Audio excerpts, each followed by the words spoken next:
Hi, welcome to retro guardian. കുറച്ച് നാൾ വീഡിയോ ഒന്നും ചെയ്യാൻ പറ്റിയില്ല, അങ്ങനൊരു കുറച്ച് തിരക്കിലായിപ്പോയി. DS irae, directed by Rahul Sadasivan, starring one and only Pranav Mohanlal. റിവ്യൂയിലേക്ക് വരാം.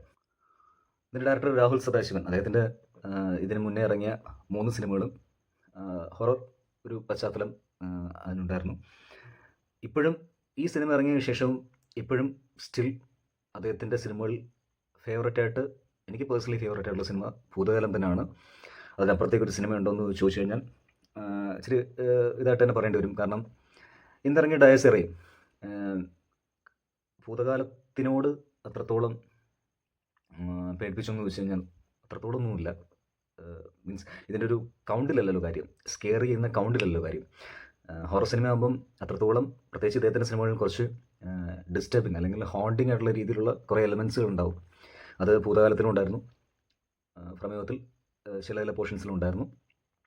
അവിടെയൊക്കെ വർക്കൗട്ട് ആയിട്ടുണ്ടായിരുന്നു. പക്ഷേ ഇതിനകത്ത് നോക്കി കഴിഞ്ഞാൽ ഇതിൻ്റെ സ്ക്രീൻ പ്ലേ അത്രത്തോളം എക്സൈറ്റിംഗ് ആയിട്ട് തോന്നിയില്ല. കാരണം മുൻപ് കണ്ട സിനിമകളുടെയൊക്കെ ഒരു കഥാ പരിസരങ്ങളും കഥയുടെ പോക്കുമൊക്കെയാണ് തോന്നിയത്. സ്പിരിറ്റുണ്ട്, ആ സ്പിരിറ്റ് മെയിൻ ക്യാരക്ടറിനെ എത്രത്തോളം അത് ഹോണ്ട് ചെയ്യുന്നു, അത് എങ്ങനെയാണ്, അതിൻ്റെ പിന്നിലുള്ള കാരണം എന്ത്, അതിനൊരു ആദിമധ്യാന്ത രൂപം ഉണ്ടല്ലോ, അങ്ങനത്തെ ഒരു രീതിയിൽ തന്നെയാണ് സിനിമ പോകുന്നത്. കൂടുതലും റെസംബ്ലൻസ് തോന്നിയത് 2017 ഇറങ്ങിയ സിനിമയാണെന്ന് തോന്നുന്നു. മിഷ്കിൻ ഡയറക്റ്റ് ചെയ്ത പെസാസ് എന്ന് പറയുന്ന സിനിമയുണ്ട്. അതിൻ്റെ ഒരു ട്രാക്ക് ഏകദേശം ഇതുപോലെ തന്നെയാണ്. അത് ആ സ്പിരിറ്റ് എന്താണ്, പടം കണ്ടവർക്ക് മനസ്സിലാവായിരിക്കും ആ സ്പിരിറ്റ് എന്താണ്, ആ സ്പിരിറ്റ് എങ്ങനെയാണ് നായകൻ്റെ ലൈഫിൽ ഇത്രത്തോളം ഇമ്പാക്റ്റ് ഉണ്ടാക്കുന്നത്, പിന്നെ നായകൻ അതിന് വേണ്ടിയിട്ടുള്ള എന്താണ് ഇതിന് കാരണം എന്തെന്നുള്ള കണ്ടുപിടിക്കാനുള്ളൊരു യാത്രയൊക്കെയാണ് ആ സിനിമയുടെ ഒരു പ്ലോട്ട് ലൈൻ എന്ന് പറയുന്നത്. അതേപോലെ തന്നെയാണ് ഇതിനകത്തും. പക്ഷേ അവിടുന്ന് കുറച്ച് ആ ഒരു പോയിന്റിലെത്തിയിട്ട് പിന്നെ കഥ ഒരു ടേണിങ്ങിൽ പോകുന്നതെന്ന് പറഞ്ഞു കഴിഞ്ഞാൽ ഇത് വേറൊരു സ്പിരിറ്റ് ആണെന്നും അങ്ങനത്തെ ഒരു രീതിയിലൊക്കെയാണ്. പിന്നീട് ഞാൻ കൂടുതൽ പറഞ്ഞ് സ്പോയിലർ ആക്കുന്നില്ല, പടം കണ്ടു നോക്കുക. പക്ഷേ ആ ഒരു എലമെൻ്റ് ഒന്നും വലിയ എക്സൈറ്റിംഗ് ആയിട്ട് തോന്നിയില്ല. പിന്നെ എന്തൊക്കെയോ ഒരു എലമെൻറ്റിൽ കുറച്ച് കളറൈസ് ചെയ്യാനുള്ള കുറച്ച് മെറ്റീരിയൽസ് ഒക്കെ ഉണ്ടല്ലോ, നമ്മുടെ പ്രേത സിനിമകളിൽ വരുന്ന പോലുള്ള ഒരു ചിലങ്കയും മറ്റു കാര്യങ്ങളൊക്കെ ഉള്ള ആ ഒരു എലമെൻറ്റ്, അതൊക്കെ തന്നെയാണ് ഈ സിനിമയ്ക്ക് വന്നിട്ടുള്ളത്. പക്ഷേ അതൊന്നും എക്സൈറ്റിംഗ് ആയിട്ട് തോന്നിയില്ല പേഴ്സണലായിട്ടുള്ള അഭിപ്രായമാണ്. അപ്പം സ്ക്രീൻ പ്ലേ പലയിടത്തും ഒരു ഇതായിട്ട് തന്നെയാണ് തോന്നിയത്. ഭയങ്കര ലൂപ്പുകളുള്ള ഒരു സ്ക്രീൻ പ്ലേ, ഒരു കണക്ഷനൊന്നും അങ്ങോട്ട് കിട്ടുന്നില്ല. കഥ മനസ്സിലാവാത്തതുകൊണ്ടല്ല, കണക്ഷൻ, ഇത് എന്തിനാണ് ഇങ്ങനെ ഒരു സ്പിരിറ്റ് ഇങ്ങനെ ചെയ്യുന്നത്, ഇത് നേരത്തെ ആയിക്കൂടെ. പക്ഷേ ആ സ്പിരിറ്റ് വേറൊരു സിറ്റുവേഷൻ വരുമ്പം വേറൊരു രീതിയിലാണ് ബിഹേവ് ചെയ്യുന്നത്. ആ ഒരു സ്പിരിറ്റിൻ്റെ ബാക്ക്ഗ്രൗണ്ട് ഒന്നും വലിയ സ്ട്രോങ് ആയിട്ട് തോന്നിയില്ല. അതും മുന്നേ കണ്ട സിനിമകളിലുള്ളതുപോലെ തന്നെയുള്ളൊരു ഫാക്ടേഴ്സും മറ്റു കാര്യങ്ങളും തന്നെയാണ് ഈ സിനിമ കൂടുതലും മുന്നോട്ട് കൊണ്ടുപോകുന്നത്.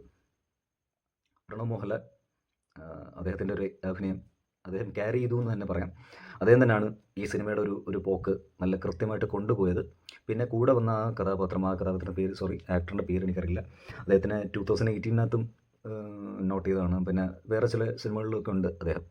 പിന്നെ ആ പ്രായമായ സ്ത്രീയുടെ കഥാപാത്രം, അവരും ഹൃദയപൂർവ്വത്തിനകത്തൊക്കെ ഉണ്ടായിരുന്നു തോന്നുന്നു. അവരും നല്ല രസമുണ്ടായിരുന്നു, അവർ നന്നായിട്ട് ചെയ്തു. അഭിനയത്തിനുണ്ടാകുന്ന ഭയങ്കര ഒരു പുരോഗതി ഉണ്ടല്ലോ, അതിങ്ങനെ വന്നുകൊണ്ടിരിക്കുകയാണ്. അതിനി അടുത്ത സിനിമയിൽ ഇനി അതിലും വലിയൊരു നല്ലൊരു കഥാപാത്രം ചെയ്യാനുള്ളൊരു കഴിവ് ഉള്ള രീതിയിലാണ് അതിനകത്ത് പെർഫോം ചെയ്തിരിക്കുന്നത്. നന്നായിട്ട് തന്നെ ചെയ്തിട്ടുണ്ട്. ആൻഡ് ഇനി അടുത്ത റോളുകൾ വരട്ടെ, നമുക്ക് വെയിറ്റ് ചെയ്യാം, അടിപൊളിയായിട്ട് തന്നെ ചെയ്യുമെന്നുള്ളത്. ടെക്നിക്കൽ സൈഡ് നോക്കുകയാണെന്നുണ്ടെങ്കിൽ ഷഹനാദ് ജലാൽ എനിക്ക് ഭയങ്കര ഇഷ്ടമുള്ള സിനിമാറ്റോഗ്രാഫറാണ്. അദ്ദേഹം നന്നായിട്ട് തന്നെ ചെയ്തിട്ടുണ്ട്. അതാണ് ഈ സ്ക്രീൻ പ്ലേ അങ്ങനെയുള്ള സംഭവങ്ങളൊക്കെ കവർ ചെയ്യാനുള്ളൊരു ഒരു സിനിമയുടെ ശ്രദ്ധ തിരിക്കാനും അങ്ങനെയുള്ളൊരു കളറിങ്ങും എല്ലാ സംഭവങ്ങളൊക്കെ നന്നായിട്ട് തന്നെ ചെയ്തിട്ടുണ്ട്. അത് നല്ല സിനിമാറ്റോഗ്രാഫി ആയതുകൊണ്ട് തന്നെയാണ്. സൗണ്ട് ഡിപ്പാർട്ട്മെൻറ്റ്, അതും സൗണ്ടും പിന്നെ മ്യൂസിക്കൽ ഡിപ്പാർട്ട്മെൻറ്റും അതും നന്നായിട്ട് തന്നെ ചെയ്തിട്ടുണ്ട്. പ്യൂർലി എനിക്ക് തോന്നിയത് ഇറ്റ്സ് എൻ OTT ഒരു മെറ്റീരിയലായിട്ട് മാത്രമേ എനിക്ക് തോന്നിയിട്ടുള്ളൂ. തിയേറ്റർ മസ്റ്റ് വാച്ച് ആണെന്ന് ചോദിച്ചു കഴിഞ്ഞാൽ തിയേറ്റർ മസ്റ്റ് വാച്ച് ആയിട്ട് തോന്നിയില്ല. ഒരു OTT സിനിമയായിട്ടേ തോന്നിയിട്ടുള്ളൂ.